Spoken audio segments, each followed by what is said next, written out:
Please join me in a very warm welcome to Homai Vyarawalla. Very warm welcome.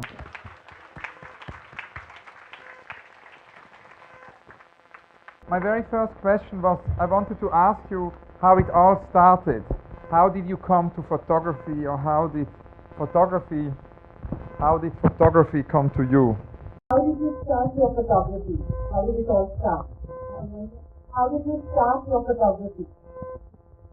I started with photography because I came in contact with a gentleman who from his very school days was fascinated by it. And he used to live in Vienna, and that is why my name is Vyarawalla.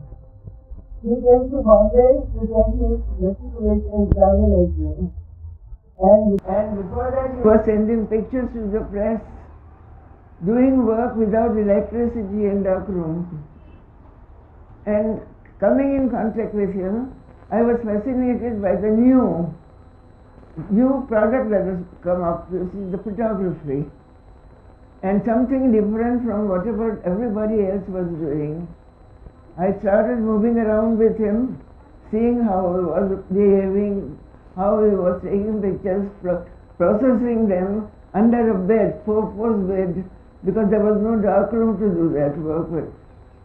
So all that thing, and besides that, it would fetch some money because it was very hard up for money. And I had taken a course in painting, which was the thing which never paid anything in those days. With all this consideration, I took up this profession. And when you started to do your photography, did you have heroes or influences, photographers who inspired you? When you started, did you have any heroes, any influences, people who inspired you? There was nothing like inspiration or anything. It was just the want for earning some money, plus learning a new art. And in those days, I got 1 rupee for one picture published in the newspaper. And at the beginning, you didn't sign your photograph. And I read that that the first pictures actually you took without anybody else's help was a full page in the Bombay Chronicle. Can you tell us about this first picture? Initially, your name never went on the photograph. They went without your name, and then your first pictures were published in the Bombay Chronicle. Do you want to talk about those? Which ones were they? Now, in those days, people thought women were not capable enough to take up the jobs that men folk were doing. And besides that, my husband, the man I was talking about became my husband afterwards, so I was calling my husband. My husband was already in contact with some of the press people, and his name always used to be there on the photographs that were published. So we continued with the thing as if I was not there at all in the picture. But later on, when more and more of my pictures started coming in the Illustrated Weekly of India, they started publishing my name on it. And you then got more and more assignments, particularly the Illustrated Weekly of India started to publish your work when the war came. Can you tell us about that time and some maybe of the photographs you remember? You later started to publish a lot in the Illustrated Weekly about the war effort when the war happened. Do you want to tell him a little bit about that time and some of the pictures that you took of that time? You might want to describe something that you took during that time of World War, around the World War. You can go ahead. Around the World War, when the World War started, the editor had already come to know about my being a photographer. I was doing freelancing, and so we went on taking pictures all around Bombay and the surroundings. So knowing me full well, he called me up. He said, I want you to take pictures of the utility services. You know, during the war, there was a scare that Bombay would be bombed by the Japanese, as they had done in Singapore. and people had to be prepared to take up, to challenge it sort of, and behave in certain way to save their own lives and the lives of the people around them. So I was asked to take up all the utility services like the fire brigade, rescue workers, hospitals, medicine making, everything that was connected with looking after the welfare of the people during calamities. And although they had their own photographer, he trusted me more to take those pictures. So every week, some of the utility services pictures were published full pages in the Illustrated Weekly of India. And you then started to actually document the freedom movement. You said in an interview that you were never part of the freedom movement, but you made many, many photographs. Can you tell us about that time? Later, you started to take pictures of the movement, the nationalist movement in Delhi. And in some interview, you've said that you were not part of the nationalist movement, but you took a lot of pictures of that movement. You want to tell him a little bit about that? It happened that Singapore was overrun by the Japanese, and the British Information Services of the Ministry of Information, they had the headquarters in Singapore for all the propaganda work that they were doing for all the whole world.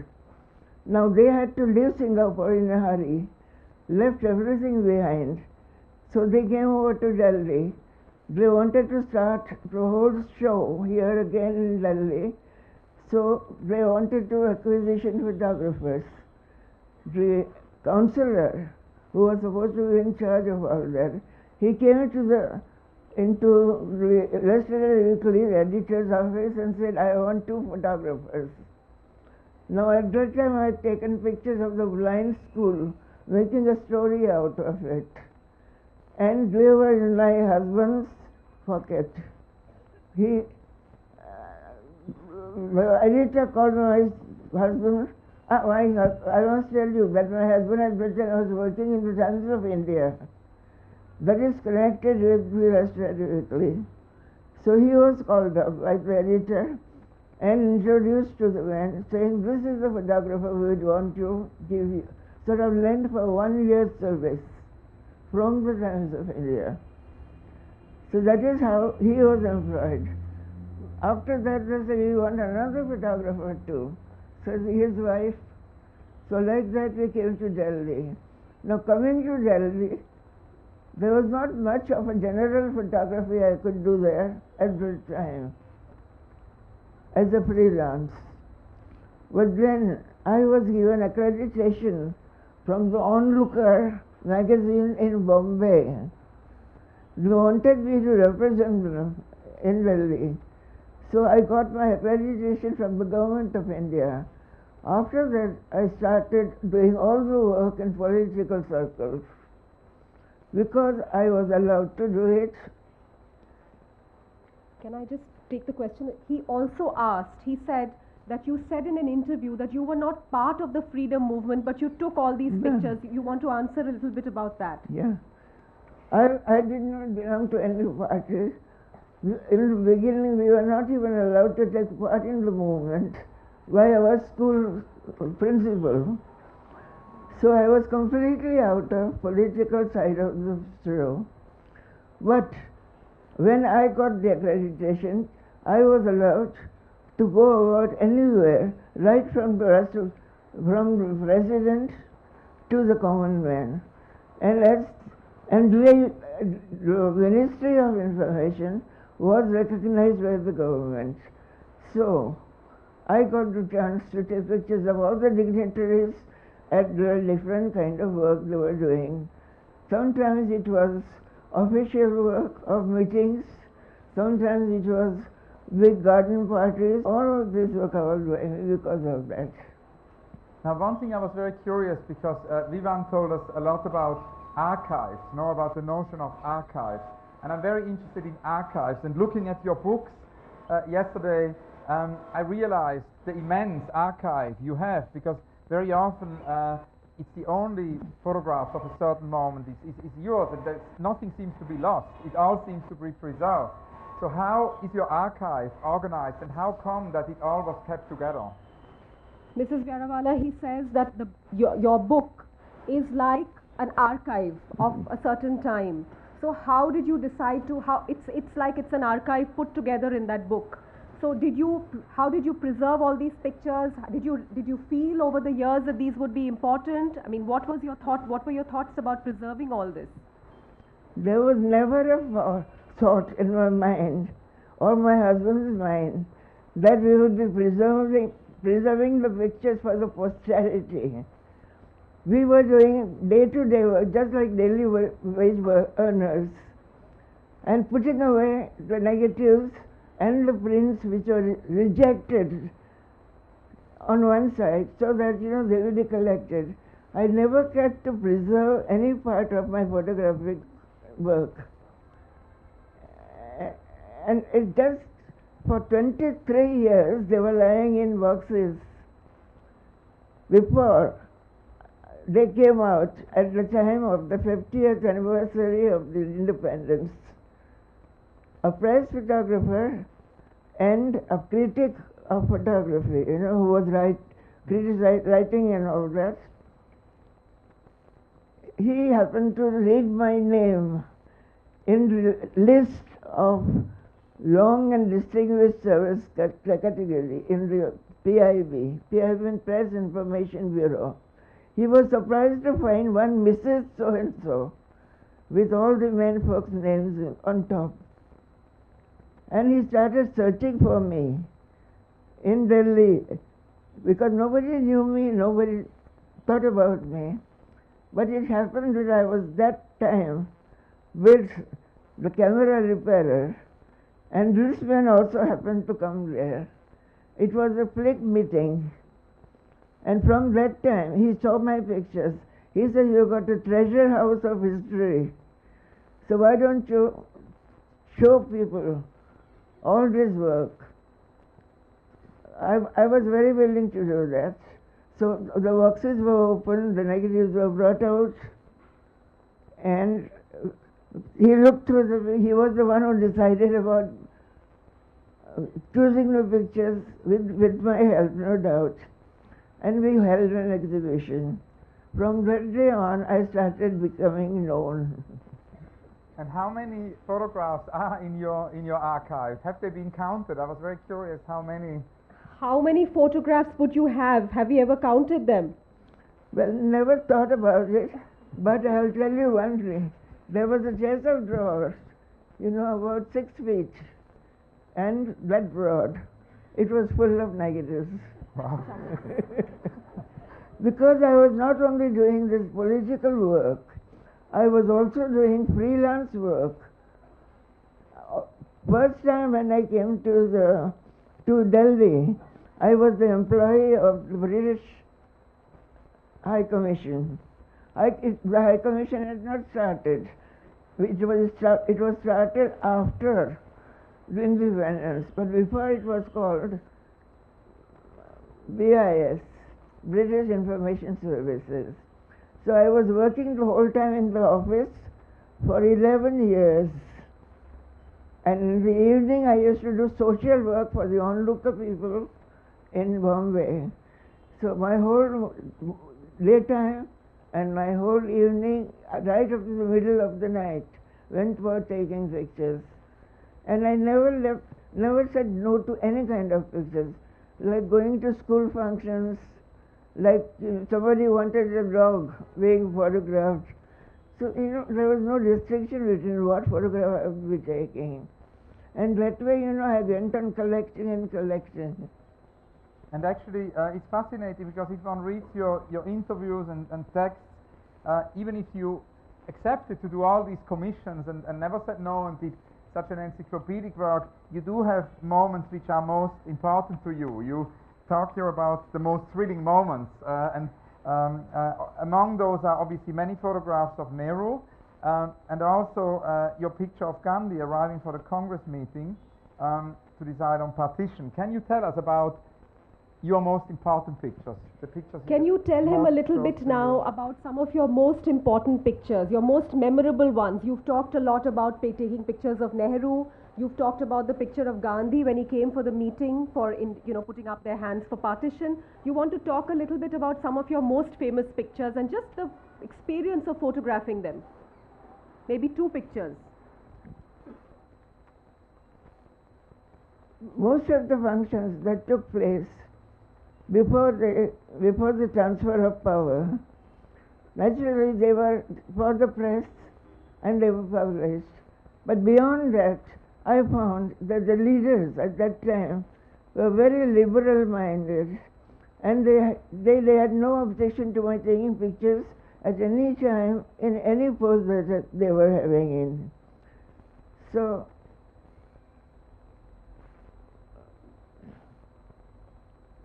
what was it? You want to talk about Nehru then? Yeah, you once said that he was so Mr. photogenic. Mr. Nehru was so photogenic that everyone was trying to take his pictures. Besides that, he had a particular personality, more like an actor of a cinema film. He also was very fond of being photographed and publicized. So, but we had no difficulty in taking his pictures. There were some, finicky type of people who started, wondering why I was taking pictures. And some of them even mentioned at the time, why was I working for the Britishers? I should have been working for the Indian side of, these activities, their activities. So this kind of thing went on. Now, among the many pictures, there are also obviously, and that's my only recurrent question, which I need to ask you, the photographs you didn't take, your unrealized photographs. Do you have regrets? Do you have regrets about maybe a photograph that you didn't take? You just talked about the pictures you took. But do you have a regret around a photograph that you didn't take? What didn't you shoot? Yes, a very big regret. That was the time of the assassination of Mahatma Gandhi. Mahatma Gandhi usually used to have his prayer meetings late in the evenings. At that time I was taking, movies also, 16mm color movies. So there was no way of taking it because we had no connection, electrical connections or anything to help me with the light. But at the time, just before his prayer meeting, he decided, when he last came to Delhi, to have the prayer meeting at 5 o'clock in the evening. That was the best time for a movie, color movie. That was the best time also for the still pictures. I took permission from the British Information Services Director to go to the meeting and take the pictures, both still and movies. Halfway on the way to the place where his meeting was to be held, my husband had sent a peon to call me back to office, saying there is some work to be done and we will go tomorrow together so that one can take still, another can take, and we'll make a better coverage of it. So I naturally came back because my husband was my immediate boss. And I couldn't say no to him. I couldn't say, no, I'm going, you better come tomorrow again. So I went back. Within an hour's time, Mahatmaji was assassinated. And that was the biggest, calamities of it. After that, people had come to know that I had taken permission from the director of the British Information Service. The phone calls came to British High Commission. This, why don't you, not High, I mean BIS, tell us the name of your photographer, that she was the only one there. Everybody thought I had taken the picture. I was not there at all. And I have one last question, which is actually something I've been very fascinated by when I read in your biography and in your text. You woke up every morning at 4:30 a.m., which I think is very fascinating, this brutally early situation. And then, all of a sudden, after so many years of taking pictures every day, you stopped in 1970. And you said it was not worthwhile anymore. All the good things had gone. And you said there were all these security guards and the situation had changed. So I was very curious if you could talk about this moment when something changed in 1970. What prompted you to stop? Mrs. Vyarawalla, you stopped photographing in 1970. Yeah. Why did you stop photographing in 1970? Why did you put your camera down? I put my camera down because things had changed drastically, both in the official circle and in the attitude of the people around. Population had increased. All sorts and kinds of people started coming in. And sometimes when they couldn't find any other work to do, they would pick up the camera and start becoming, press photographers. They didn't know how to, behave in a cultured life. So, and besides that, their main function, main purpose for taking pictures was earning money by taking pictures of the common people with the dignitaries and all that. So with all that, that financial part came in. Then, because they were doing all that, they would get crash into parties. They would get into the hedges and get in, where eats and drinks were given. I'm regret to say that some of the photographers came there in order to eat and drink, uninvited.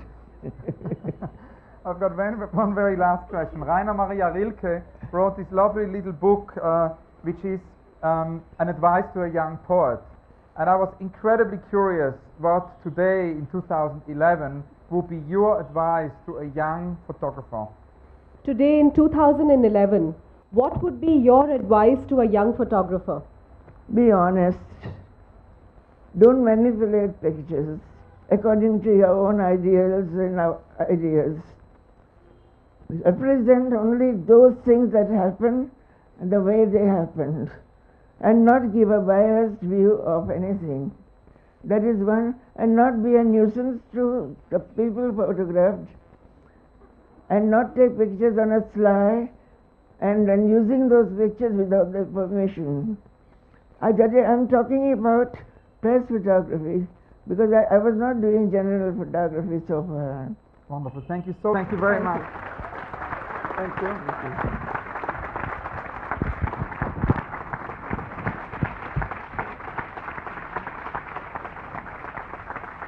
Thank you very much.